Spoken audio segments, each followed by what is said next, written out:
আগামী জাতীয় সংসদ নির্বাচনের ৩ দিন আগে যুক্তরাষ্ট্রের সঙ্গে শুল্ক চুক্তি করতে যাচ্ছে অন্তর্বর্তী সরকার। আগামী ৯ ফেব্রুয়ারি যুক্তরাষ্ট্রের রাজধানী ওয়াশিংটনে এই চুক্তি স্বাক্ষর অনুষ্ঠিত হবে। এতে বাংলাদেশের প্রতিনিধি দলের নেতৃত্ব দেবেন বাণিজ্য উপদেষ্টা শেখ বশিরউদ্দিন। বাংলাদেশের ওপর আরোপ করা ২০% পাল্টা শুল্ক হার নিয়ে এর আগে গত আগস্ট মাসে দুই দেশের মধ্যে সমঝোতা হলেও তখন চুক্তি সই হয়নি। এবার ওয়াশিংটন ডিসিতে সেই চুক্তি স্বাক্ষর হতে যাচ্ছে।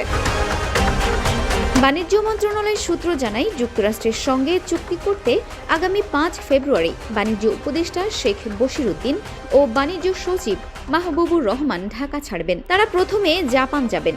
৬ ফেব্রুয়ারি জাপানের রাজধানী টোকিওতে বাংলাদেশ জাপান অর্থনৈতিক অংশীদারি চুক্তি BJEPA সই হওয়ার কথা রয়েছে। এরপর সেখান থেকেই তারা যুক্তরাষ্ট্রের উদ্দেশ্যে রওনা হবেন। বাণিজ্য সচিব মাহবুবুর রহমান জানান, ৯ ফেব্রুয়ারি যুক্তরাষ্ট্রের কাছ থেকে চুক্তির স্বাক্ষরের তারিখ পেয়েছি। চুক্তির খসড়া এবং নির্ধারিত তারিখে সই করার অনুমোদন চেয়ে সারসংক্ষেপ পাঠানো হয়েছে।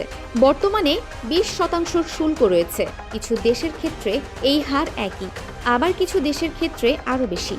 আমরা আশা করছি হার কিছুটা কমবে, তবে ৯ ফেব্রুয়ারির আগে নিশ্চিত করে বলা সম্ভব নয়। এ বিষয়ে সরকারের পক্ষ থেকে এখনও আনুষ্ঠানিক কোনো বক্তব্য দেওয়া হয়নি। জাপানের সঙ্গে EPA চুক্তি প্রসঙ্গে গত ২২ ডিসেম্বর আয়োজিত এক সংবাদ সম্মেলনে বাণিজ্য মন্ত্রণালয় জানায়, চুক্তির স্বাক্ষরের পর প্রথম দিন থেকেই বাংলাদেশের ৭,৩৭৯টি পণ্য জাপানের বাজারে শুল্ক মুক্ত প্রবেশাধিকার পাবে। অপরদিকে জাপানের ১,০৩৯টি পণ্য তাৎক্ষণিকভাবে বাংলাদেশের বাজারে শুল্ক মুক্ত সুবিধা পাবে।